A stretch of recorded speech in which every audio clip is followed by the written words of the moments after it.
most drugs, even most of the prescription drugs too. There's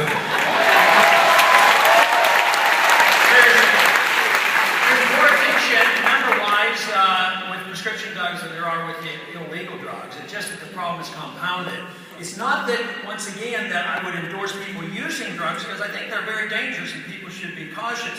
But it's the whole idea of allowing who's going to make these decisions for us. So if they can decide what kind of drug you can take and what you can do, what if somebody says, well, you know, there is a real benefit from medical marijuana, why should the government send the troops out to arrest people who are doing this? It makes no sense at all.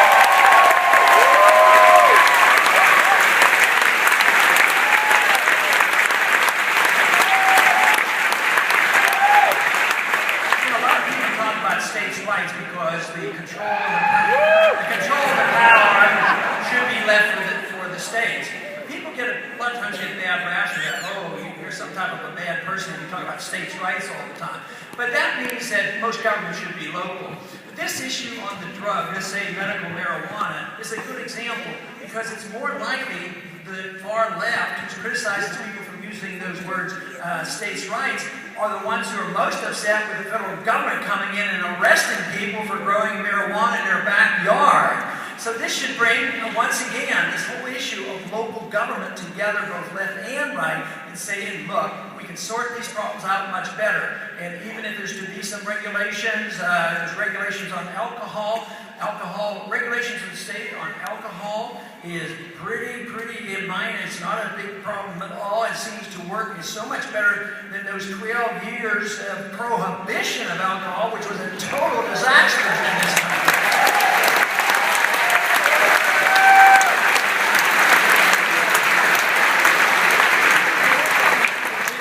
We need a better understanding. We need more confidence. We shouldn't be afraid of living in a free society. We have to challenge the status quo. We have to challenge decades of an educational system that teaches us to tolerate and accept, well, you have to have a Federal Reserve, you have to have the federal government protecting you, you have to have consumer protection, you have to have all these things. And finally wake up and it doesn't work. And this is what's happening today.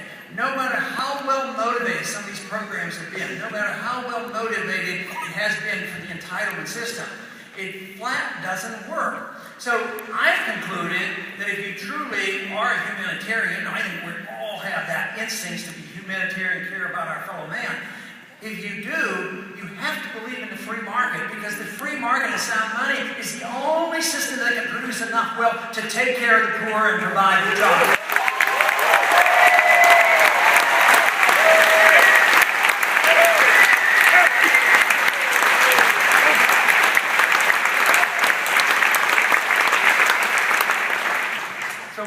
What we need is a determination of effort to continue to do this and to continue to inspire people to be involved, to further understand, study these problems and understand them. And this is what I really think is happening, like it's never happened before, not for a long time. And this is the reason I'm encouraged. I think a lot of good things are happening, but believe me, I'm still concerned. I'm concerned because those who do have the power, those in both parties that have a lot of power, and they see it being attacked, they're going to be tenacious in trying to clean this power. That's why they don't want a revelation on how the Fed spent $15 trillion in the bailout procedure, and they're getting prepared to bail out their friends in Europe and buy out Greek debt and dump it on the American people. So there is a reason for them to be very tenacious and clinging to this power. But the evidence is clear about the failure. If you take, for instance, the effort to make sure everybody had a house, that sounds good. Everybody should have a house. Maybe if they can't afford it, don't know how to take care of it, why should we give them a house if they don't, end up taking care of it? Maybe they should qualify and work for it. But the effort was, no, that's being cold-hearted. We want a program. So we're going to print a lot of money, easy credit, and then we're going to have the mortgage people and the Fannie Mae's and the Freddie Mac and the builders and the banks get involved, and we're going to pump all this money in the houses. Seemed to work. People were getting a lot more houses. There's a housing boom, and the price of the house was going up. People say, I can borrow against my equity, and it was a lot of fun. It looked like a perpetual money machine. But the handwriting was on the wall. All Austrian economists knew there was a bubble there, and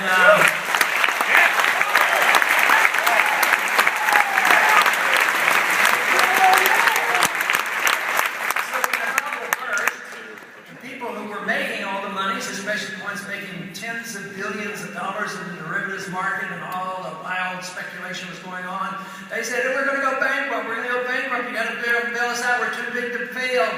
So the Congress and the Federal Reserve goes and bails out the people who were ripping us off. And guess what? The middle class people lost their jobs and they lost their houses, and the housing problem is still a big mess. So it doesn't work. This idea that you can get free medical care from the government, where's the government? Where do you get free anything other than taking it from somebody else?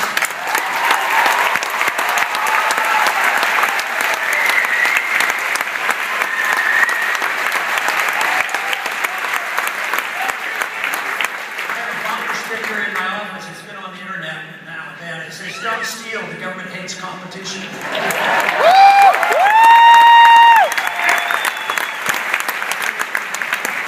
But the system is failing all around, but this is an opportunity to offer once again the principles of liberty. We had this great start, and then we backed off, we've slipped, and we've been very careless. Whose fault is it? It's everybody's. The people, they got lackadaisical, they thought they could live off somebody else. The business people got more interested in the materialism of the products, and they got more by having high-paid lobbyists and getting the government to get special deals and benefits. And generation after generation forgot about how to produce wealth. Well, somebody has to work for it.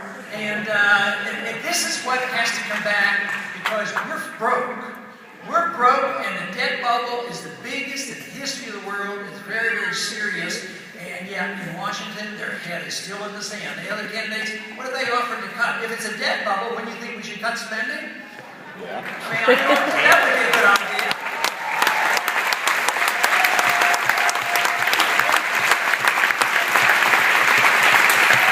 I'd like to start off, of course, with $1 trillion in the first year and show them how.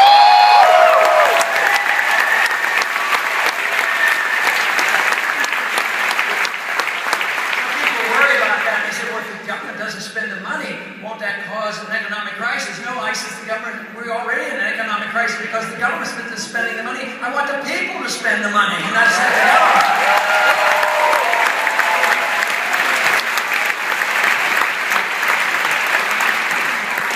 So the revolution is alive and well, let me tell you, and there's a lot of excitement going on, and I am optimistic because I believe this whole new generation that's excited about it has invigorated many of us in another generation who seem to be part of a remnant trying to hold it together and encourage people. But now it is noted in many of the audiences, and even by the media, that yes, there's a young generation out there joining in and coming to these rallies, but there are some other people coming too. So it is universal, it is spreading, and for this reason, we should all be very pleased with what's happening, but don't ever get complacent.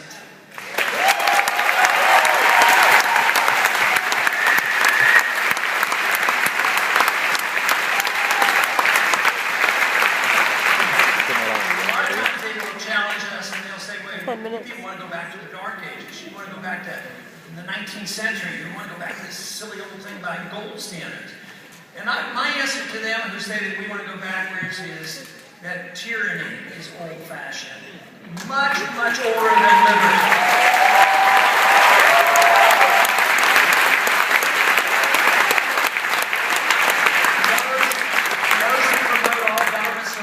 Expanding the size of the government with more spending, they're just working their way toward tyranny and the rejection of the free market system and the prosperity that we have.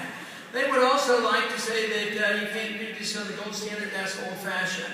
But the gold standard is a natural money. It's not a government money. Government money is fiat money. The only way they can get it to work temporarily is by a gun. They say you use it. If you use gold and silver, we'll put you in jail. And they changed the legal tender laws. So the market has picked gold and silver to be money, not individuals. But there is a better gold standard than we had in the 19th century because there were problems with it. It was a bimetallic standard, and the ratio was fixed. And there's reasons that argue the case that you don't need to do that. There's reason to argue that the market might well be more in charge of a monetary system rather than the government, because governments have been notorious in destroying the money because there's always a political angle, fighting wars and then promising entitlements to the people. So there is no reason for us to be defensive about going back. I think we are the wave of the future. They are the past.